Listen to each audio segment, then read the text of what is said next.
가족들과 함께 예배드리고 있는 성도 여러분, 함께 인사를 나누실까요?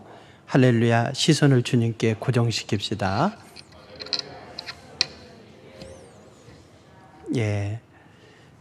들을 때마다 의미심장한 은혜로 다가오는 한 가사가 있습니다. 물론 트로트 가사는 아닙니다. 내게로부터 눈을 들어 주를 보기 시작할 때 주의 일을 보겠네. 내 작은 마음 돌이키사 하늘에 꿈꾸게 하네. 주님을 볼 때 내게로부터 눈을 들어 주를 보기 시작할 때 주의 일을 보겠네.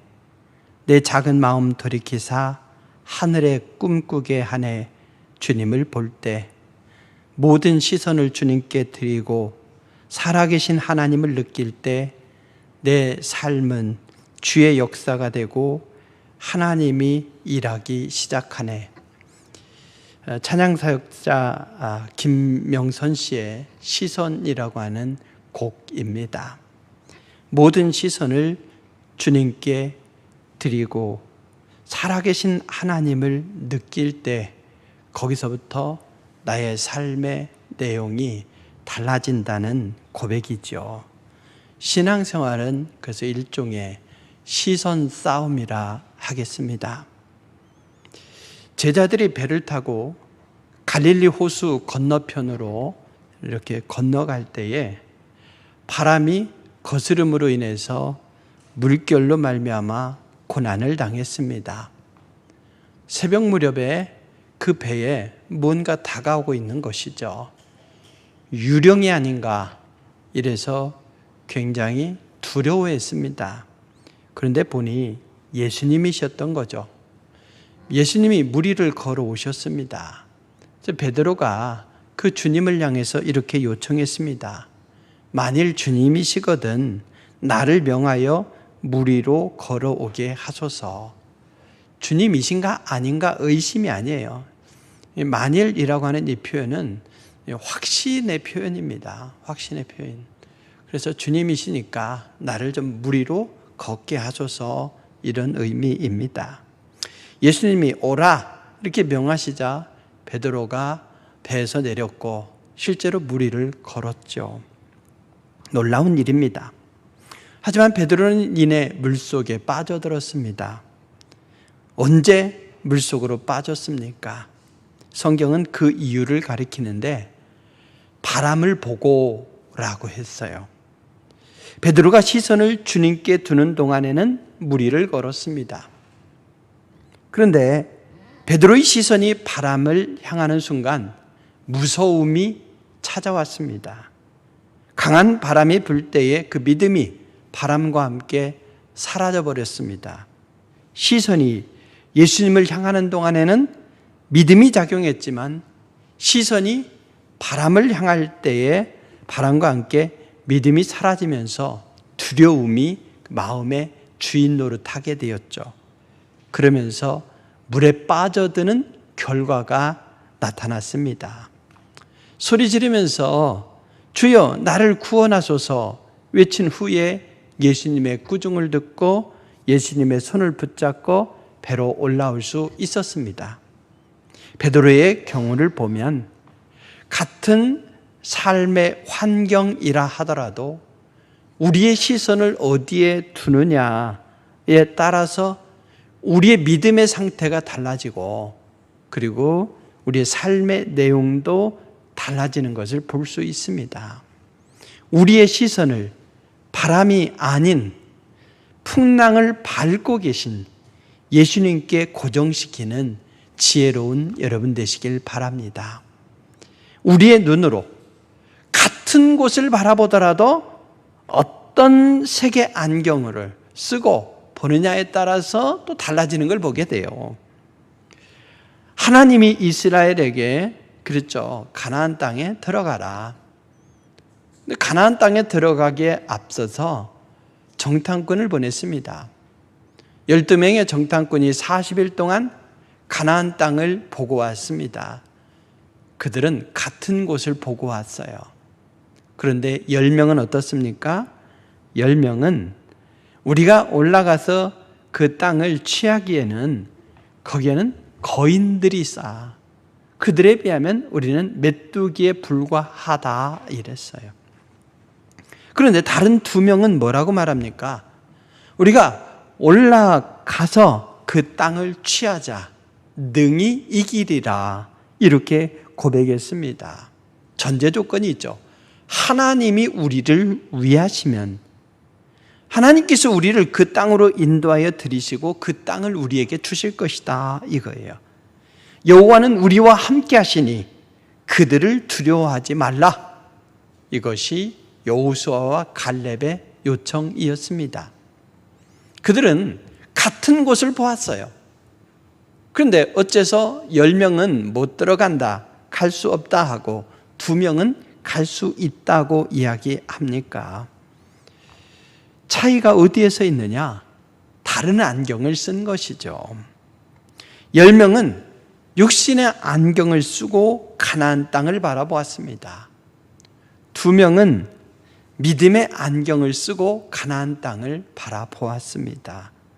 그들의 말이 달라졌고 그들의 인생이 달라졌습니다. 우리가 믿음의 사람으로서 어디를 보느냐 하는 것만큼 또 어떤 안경을 쓰고 보느냐에 따라서 우리의 인생이 달라지는 거죠. 신앙생활은 시선 싸움입니다. 사람들을 만나게 되면 당당하게 나는 그리스도인이요 이렇게 말하기가 참 힘들어요. 그래서 요즘은 젊은이들이 그냥 그리스도인이라는 것을 아예 숨기고 산다는 거예요. 남의 탓을 하기 이전에 우리가 개인의 신앙생활에 대해서는 신경을 쓰면서도 사회 안에서 그리스도의 편지로, 그리스도의 향기로 살지 못했던 우리의 모습을 점검해 보아야 합니다. 어쨌든 우리의 잘못으로 인해서 그리스도의 이름과 하나님의 능력이 조롱당하는 시대가 되었습니다.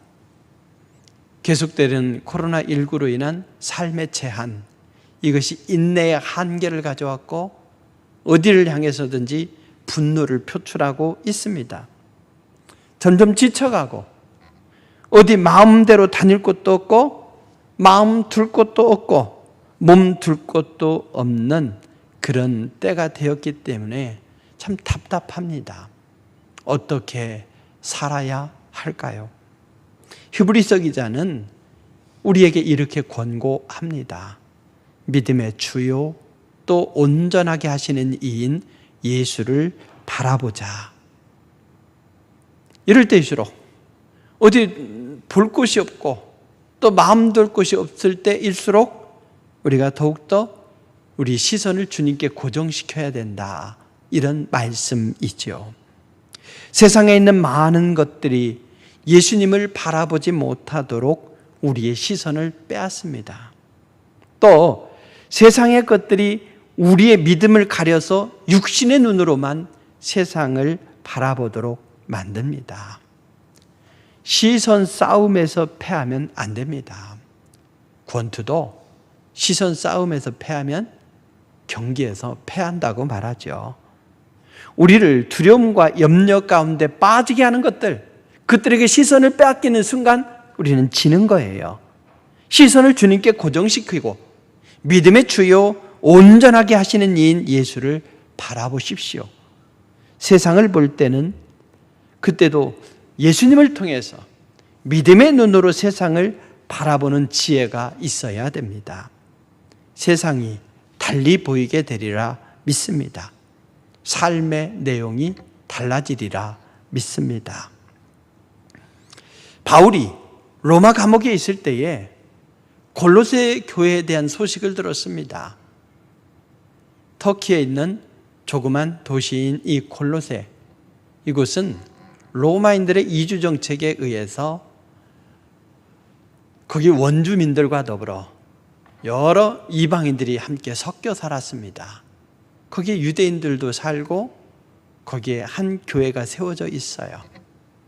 그러니 인종 문제, 전통과 간습의 문제 등 복잡한 문제들이 많았습니다.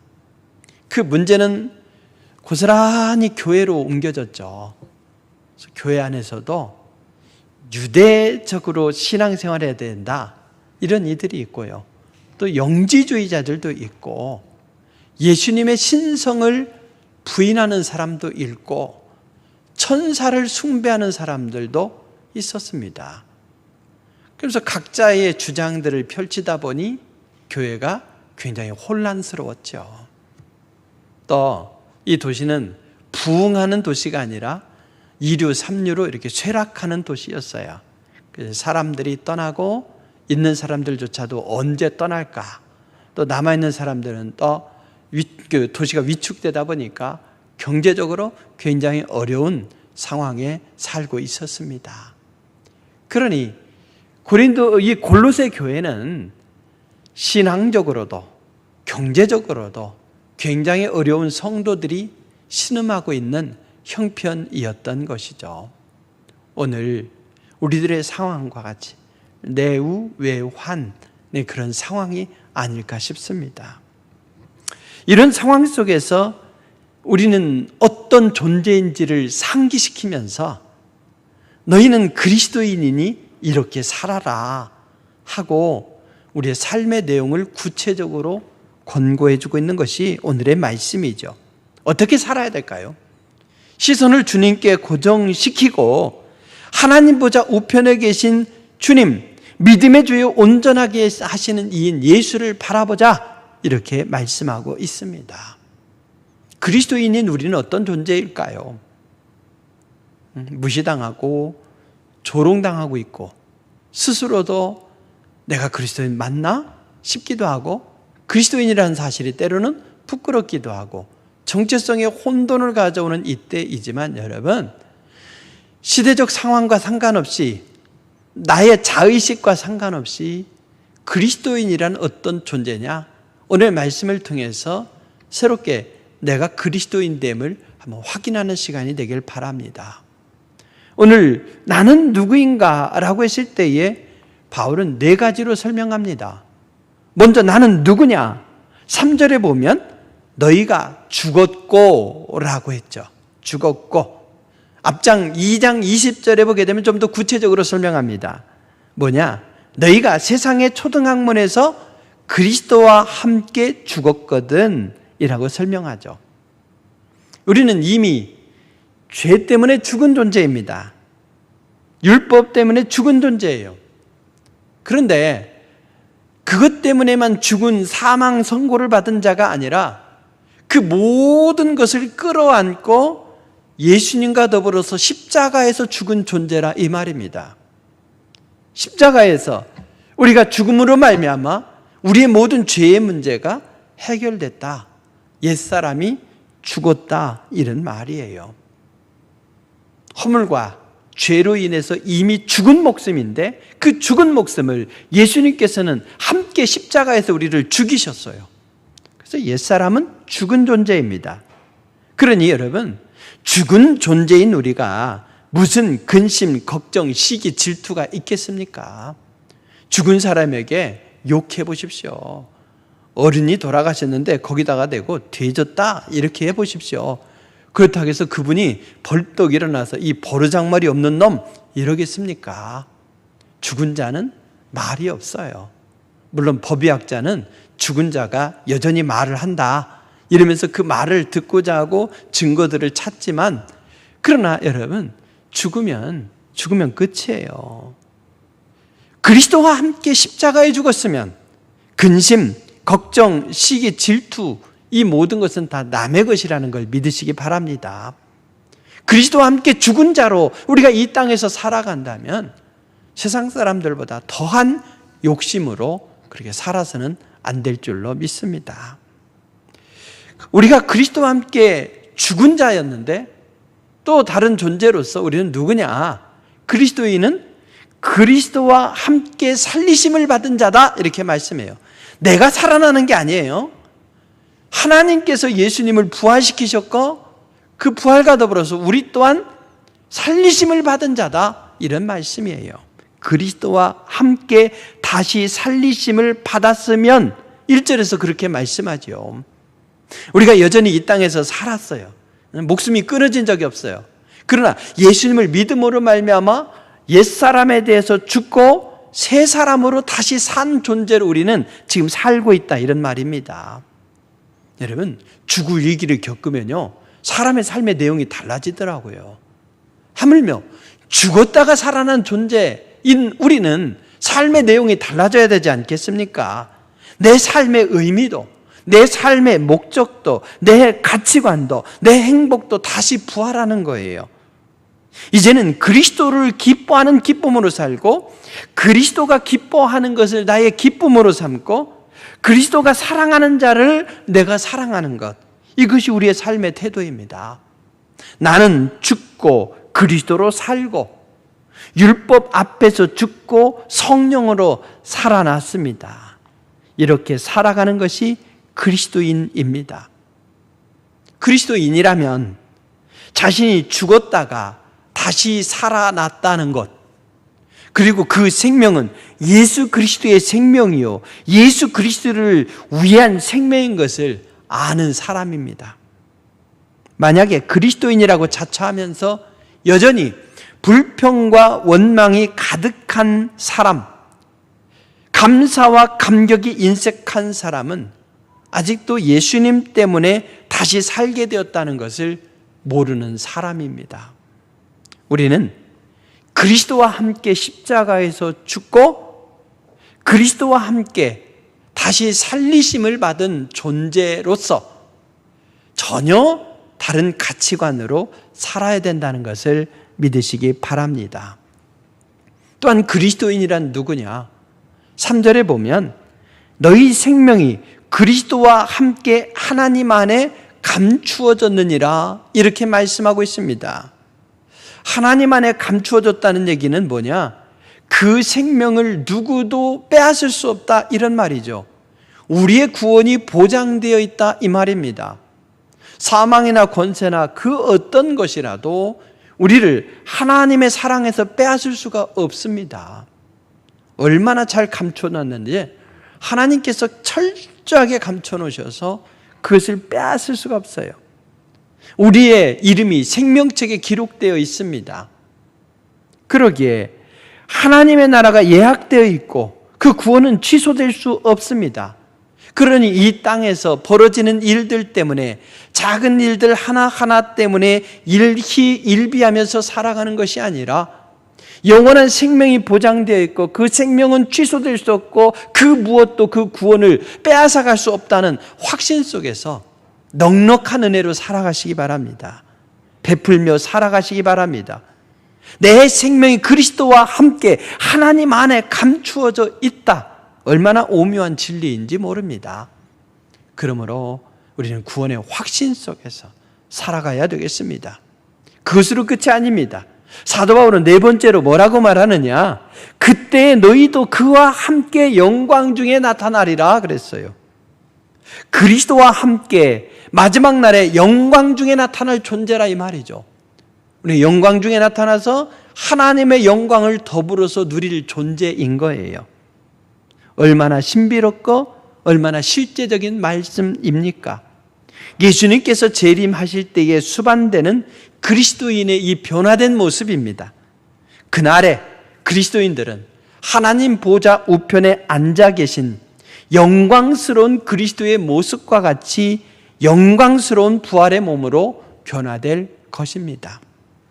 그리스도인은 그리스도와 함께 죽고 그리스도와 함께 살리심을 받고 그리스도와 함께 생명이 하나님 안에 감추어졌고 그리스도와 함께 영광 중에 나타날 존재입니다. 주님 앞에서 제가, 여러분이 얼마나 소중한 존재인지 모릅니다. 여기서 공통적으로 생각해야 될 것은 그리스도와 함께라는 거예요. 과거도 현재도 미래도 그리스도와 함께 우리의 존재의 의미가 주어지는 것이고 존재의 가치가 결정되는 거예요. 주님은 세상 끝날까지 우리와 함께 하시겠다고 하셨습니다. 그리스도와 함께. 그리스도인은 세상의 환경에 의해서 좌우되는 것이 아닙니다. 그리스도인은 내가 무엇을 갖추었느냐, 갖고 있느냐, 이것에 의해서 좌우되는 것이 아닙니다. 예수 보혈의 가치를 지닌 소중한 존재입니다. 그리스도인은 그리스도 안에, 그리스도와 함께 예수 보혈의 가치를 지닌 존재로 살아가야 됩니다. 그러므로 우리는 그리스도와 함께 살아가면서 그리스도로 인해서 존재가 결정되기 때문에 오직 그리스도께 시선을 고정시키고 주님만 바라보면서 그리스도와 함께 거하면서 차원이 다른 그런 삶을 살아가면서 세상에 대해서 승리해야 되겠습니다. 이것이 마땅합니다. 그렇다면 시선을 주님께 고정시킨다, 이런 의미는 뭘까요? 주님과 함께 함으로써 우리의 고귀한 존재가 결정되는데, 그에 걸맞게 주님께 시선을 고정시키면서 우리는 살아가야 되는데, 주님께 시선을 고정시킨다는 것을 우리는 두 가지 의미로 생각해 볼 수 있습니다. 여러분, 오늘 말씀에 위의 것을 찾으라 그랬어요. 그러면서 뭐라고 말합니까? 그 위에는 뭐가 계십니까? 그리스도께서 하나님 보좌 우편에 앉아 계시느니라 그랬습니다. 위의 것을 찾으라, 그리고 더불어서 위의 것을 생각하라 이랬는데, 찾고 생각해야 되는 그곳에 하나님께 주님이 계시다는 거죠. 그래서 찾는다는 것은 단순히 그냥 눈에 보이는 것, 이것은 여기 있군 알아보는 것을 의미하는 게 아닙니다. 값진 진주를 찾아 이곳저곳을 헤매다가 마침내 발견했을 때 전 재산을 팔아서 그것을 사지 않습니까? 내가 이 전 재산을 팔아서라도 살 가치가 있는 진주를 찾겠다 하면서 그걸 찾아 나서는 것이 이 찾는다는 의미인 거예요. 뭔가를 얻으려고 찾으려고 애쓰고 노력하는 것, 이것이 수반되는 것이 찾는다는 의미입니다. 생각한다는 것도 마찬가지예요. 위의 것을 생각하고 땅의 것을 생각하지 말라 그랬죠. 이것은 전념한다, 오로지 마음에 둔다, 이런 말이에요. 위의 것만을 생각한다, 시선을 위로 고정시키고 위의 것만 바라보라, 이런 말씀이에요.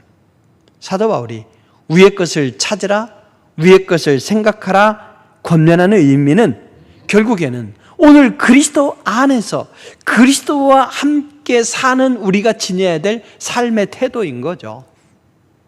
그러면 위의 것을 찾으라, 위의 것을 생각하라는 의미는 뭐냐? 거기에 위에 하나님 보좌 우편에 예수님이 계시니까 바로 예수님의 중보를 간구하라는 그런 의미인 거예요. 우리 예수님께서 하나님 보좌 우편에서 무엇을 하십니까? 로마서 8장 34절에 보게 되면 누가 정죄하려? 죽으실 뿐 아니라 다시 살아나시는 이는 그리스도 예수시니 그는 하나님 우편에 계신 자요 우리를 위하여 간구하시는 자시니라 그랬어요. 우리의 시선을 위로 고정시키면 위에 계신 주님이 보이는데 우리를 위해서 간구해 주시는 주님이 보인다, 이 말이죠. 히브리서 8장 1절에 보게 되면 지금 우리가 하는 말의 요점은 이러한 대제사장이 우리에게 있다는 것이라 그는 하늘에서 지극히 크신 이의 보좌 우편에 앉으셨으니, 주님이 하나님 보좌 우편에 앉아 계셔요. 그 주님을 바라보라는 거죠. 여러분, 연약한 우리가 기도를 할 수 있도록 우리 주님이 하나님 보좌 우편에서 기도해 주고 계시는 거예요. 지금이야말로 기도할 때입니다. 하지만 지금은 마음대로 성전을 찾을 수 없는 때입니다. 핑계 좋지요. 마음껏 성전을 찾을 수 있을 때는 찾았습니까? 수시로 오셨습니까? 솔직히 성전을 마음대로 찾을 수 있는 때도 성전을 찾지는 않았죠. 세상의 수많은 것들이 우리를 분주하게 하고 우리의 시간을, 그리고 시선을 빼앗기 때문입니다.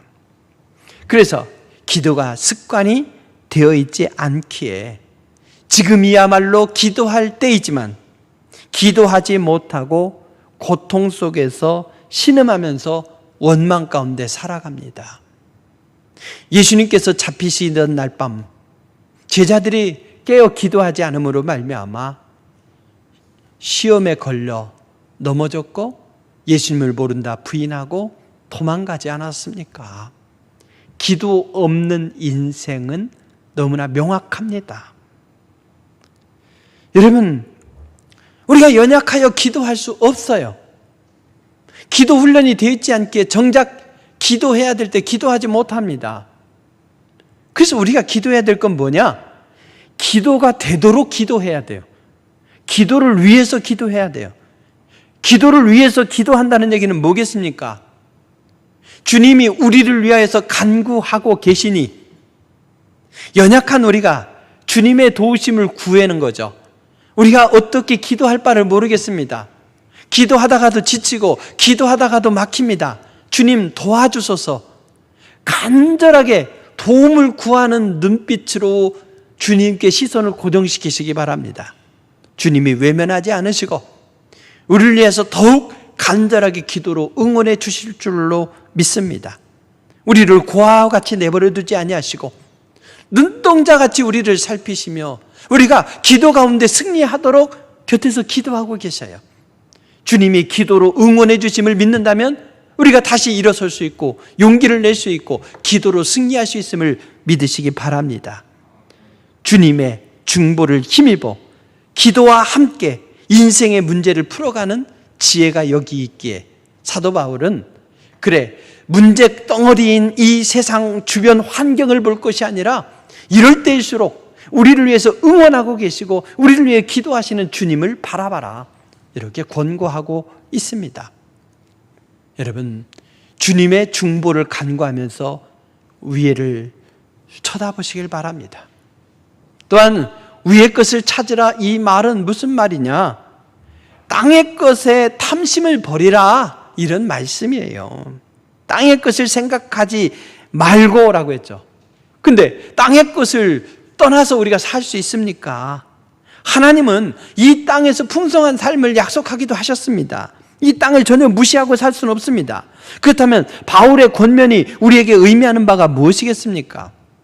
우리의 삶의 기본적인 필요 요소들을 무시하고 위의 것만을 구하라는 것이 아니에요. 땅의 것에 매여서 그것에 집착하고 탐내서는 안 된다, 이런 말이죠. 바울은 우리가 믿음의 이름으로 욕심과 탐욕에 사로잡히지 않도록 하기 위해서 본문 뒤에 나오는 5절 이하에서 땅에 있는 지체를 죽이라 이랬습니다. 땅에 있는 지체를 죽이라는 것은 뭐냐? 그는 구체적으로 이야기하기를 곧 음란과 부정과 사욕과 악한 정욕과 탐심이니, 이러면서 이런 것들을 죽이라, 이렇게 권면하고 있습니다. 이것들로 인해서 하나님의 진노가 임하기 때문에 이전에는 땅에 있는 지체 가운데서 행했다면 이제는 이 모든 것을 버려라. 분함과 노여움과 악의와 비방과 입에 부끄러운 말을 버리라 말합니다. 심지어는 9절에 보면은 서로 거짓말을 하지 말라 그랬어요. 그렇게 성경을 주장하고 율법을 율법적으로 주장하면서도 왜 거짓말을 합니까? 지금 방역과 관련해서 그리스도인들이 교회 가지 않았다고 하고 특정 장소에 가지 않았다고 하고 동선을 속이는 거짓말들을 하고 있고, 근데 이게 또 드러나요. 이래서 신뢰를 잃고 있습니다. 수도권에서 대면 모임을 갖지 말라고 하니까 대전으로 옮겨서 갔대요. 법을 어기지 않았대요. 그 문자가 중요합니까? 그 취지가 중요한 것이죠. 타인의 건강을 위해서 애쓰고 수고하는 대다수의 교회들과 국민들의 노력을 허탈하게 만듭니다. 최근 한 기독교 여론조사 기관이 여론조사를 실시했어요. 개신교인을 생각하면 뭐가 떠오르냐 이거죠. 그랬을 때에 거리를 두고 싶은 사기꾼 같은 이중적인 이런 이미지가 형성되어 있다는 거죠. 참 안타깝습니다. 바로 우리의 책임입니다. 우리가 하늘에 속해 있다고 하지만 아직은 땅에 살고 있습니다.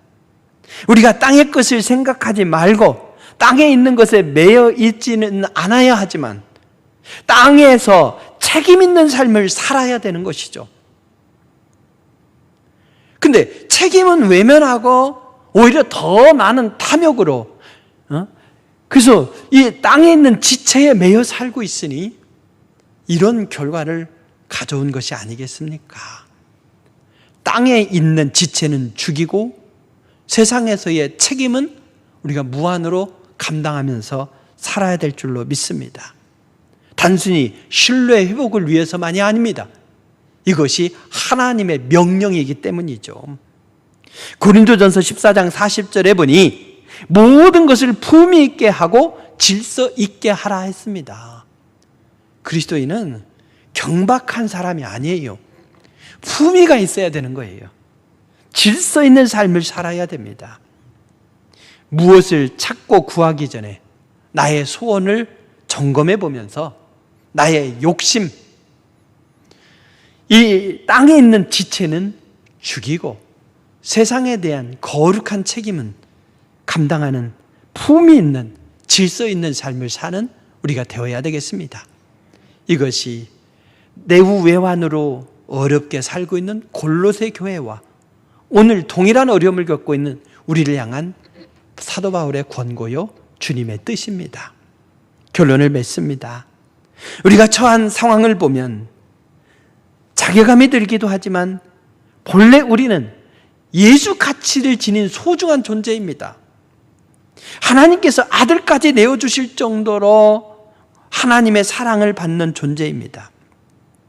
일시적인 어려움과 비난에 직면할지라도, 그래서 세상이 우리를 외면하고 또 우리 또한 부끄러워서 시선을 어디에다 두어야 될지 답답할지라도 우리 본래 가치를 확인하고 그 가치를 회복하기 위해 힘써야 되겠습니다. 하나님께서 아들을 보내주셨고 그 아들이 세상 끝날까지 우리와 함께 하십니다. 우리의 가치는 그리스도와 함께 결정이 되는 거예요. 그리스도인 된 우리는 누굽니까? 옛사람이 그리스도와 함께 십자가에 죽은 존재입니다.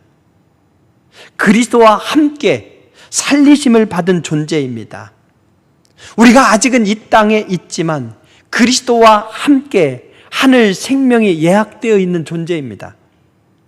주님께서 다시 오실 때에 그리스도와 함께 영광될 존재로 변화될 존재입니다.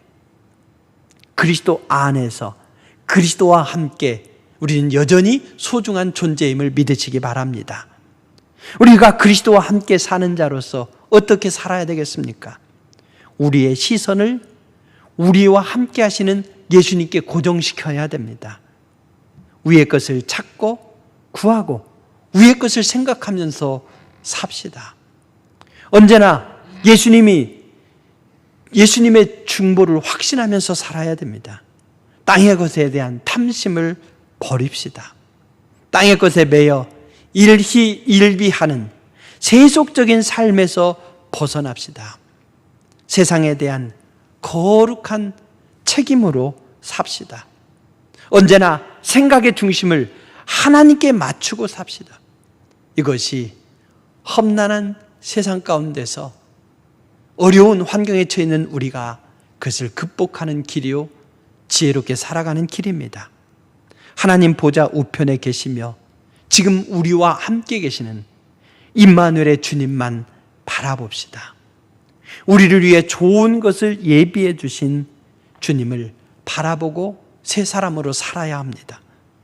우리가 세상에 있지만 세상에 동화되지 않고 세상을 외면하지 않고 오히려 세상에 부담이 되지 않고 세상을 향한 그리스도인의 책임을 잘 감당하는 품격 있는 그리스도인으로 살기에 힘씁시다. 이것이 세상 끝날까지 함께 하시는 예수님께 시선을 고정시키고 그분의 은혜와 능력을 힘입어서 험난한 세상 가운데 살아내야 될 우리의 삶의 태도인 줄로 믿습니다. 기도하시겠습니다. 귀하신 아버지 하나님, 참으로 여러 모양으로 부끄러운 것, 이런 환경에 처하게 된 것 다 우리의 잘못입니다. 주님께서 우리를 주님과 함께 거하게 하심으로 말미암아 주님과 함께 죽고 주님과 함께 살리심을 받고 우리의 구원이 주님과 함께 확증되어 있고 주님과 더불어서 영광스러운 존재가 될 것이라고 우리에게 약속해 주셨건만 그에 걸맞는 품격으로 살지 못했음을 용서하여 주시옵소서. 오직 주님께 시선을 고정시키고 우리를 위하여 기도하고 계신 주님으로 말미암아 기도로 승리하기를 원합나이다. 세상 것에 대해서 일비하지 않게 하시고 세상에 짐이 되지 않게 하시고 세상에서 구별된 존재로, 그러나 세상에서 책임적인 존재로 살아가는 우리 모두가 되게 하여 주시옵소서. 세상 끝날까지 우리와 함께 하시는 주님을 향해서 바라보며 주님의 능력으로 세상을 넉넉히 이기는 귀한 존재로 살아가기를 원하오며 예수님의 이름으로 기도드립니다. 아멘.